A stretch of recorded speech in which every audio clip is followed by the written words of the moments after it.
안녕하세요. 매일국어입니다. 교과서도 시험 문제도 글로 구성되어 있기 때문에 학습에 있어서 독해력이 중요하다는 것은 너무나도 잘 알려진 사실입니다. 그럼 독해력 훈련 프로그램은 어떤 과정을 통해서 독해력을 향상시켜주는지 매일국어의 학습 과정을 함께 살펴보도록 하겠습니다. 먼저 화면 구성을 살펴볼까요? 크게 4개로 나눠보면 왼쪽에 메뉴 탭, 상단에 학습 일자와 나의 레벨, 그리고 학습 경험치, 가운데 부분은 오늘 학습할 지문입니다. 학습할 지문은 비문학 3개가 기본이고 상황에 따라 문학을 추가하여 구성을 변경할 수 있습니다. 그리고 아래쪽에 단어 공부를 할 수 있는 어휘력 센터와 긴 글을 읽기 어려워하는 친구들을 위해서 학습할 수 있는 기초학습 센터가 있습니다. 자, 그럼 첫 단계인 읽어보기부터 시작해 보겠습니다. 읽어보기는 모르는 내용의 글을 처음 읽었을 때 글의 주제와 내용을 어느 정도 파악하고 있는지 알아보는 중요한 과정입니다. 글의 정보에 집중하면서 꼼꼼히 읽어보세요.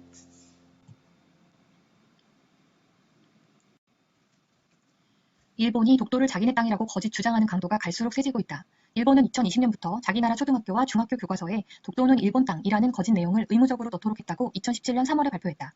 일본이 교과서에 독도를 자기네 땅이라는 거짓 주장을 하기 시작한 것은 1956년 고등학교 지도책에 독도를 다케시마로 적고 자기네 땅에 넣은 것이 처음이다. 그 뒤 독도를 일본 땅으로 적은 교과서가 많이 나왔지만 이러한 내용을 법적으로 넣어 가르치도록 한 것은 이번이 처음이다. 일본이 이처럼 독도를 빼앗으려는 까닭은 그만큼 독도의 가치가 크기 때문이다.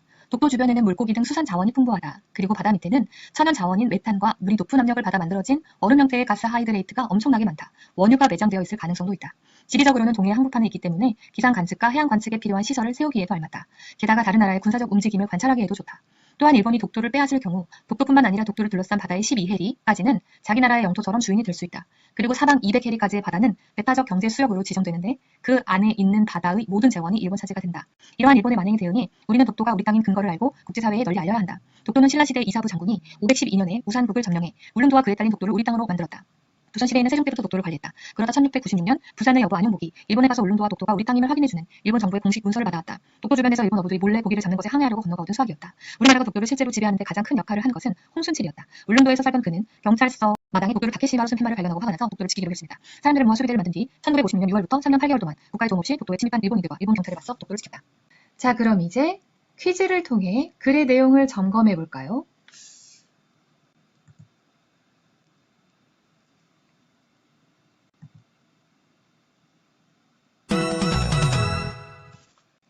(1단계) 읽어보기를 완료하고 나면 독해 속도와 퀴즈의 정확도가 측정됩니다. 두 번째 단계인 트레이닝입니다. 트레이닝, 훈련이라는 뜻처럼 중심 문장과 핵심어를 찾는 훈련을 통해 효과적으로 글의 흐름과 내용을 기억하는 능력을 향상시키는 과정이에요. 이 훈련을 통해서 1단계 읽어보기의 정확도가 점차 향상되고 점점 처음 보는 글도 술술 읽혀지고 내용도 정확히 기억할 수 있게 될 거예요.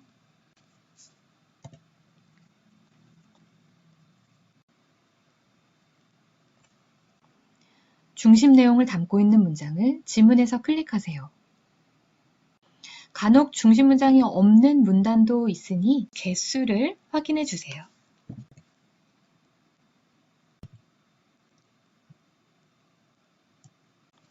이번에는 핵심어 찾기입니다.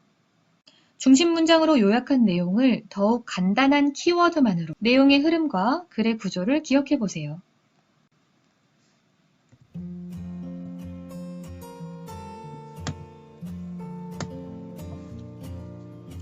트레이닝 단계의 마지막 어휘사고력 확장하기입니다.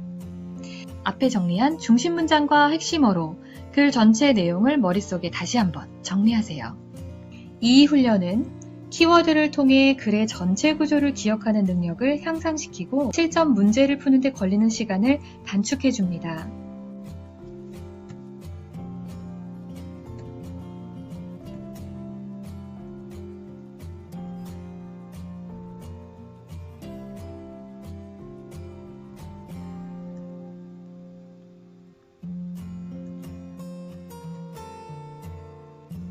(3단계) 문제풀이입니다.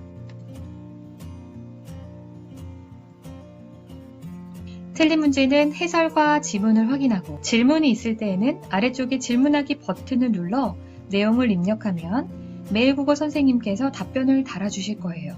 자, 비문학 지문 1개의 학습이 모두 완료되었습니다.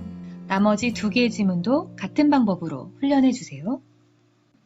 오늘 배운 매일국어로 공부하는 방법 정리해 볼까요?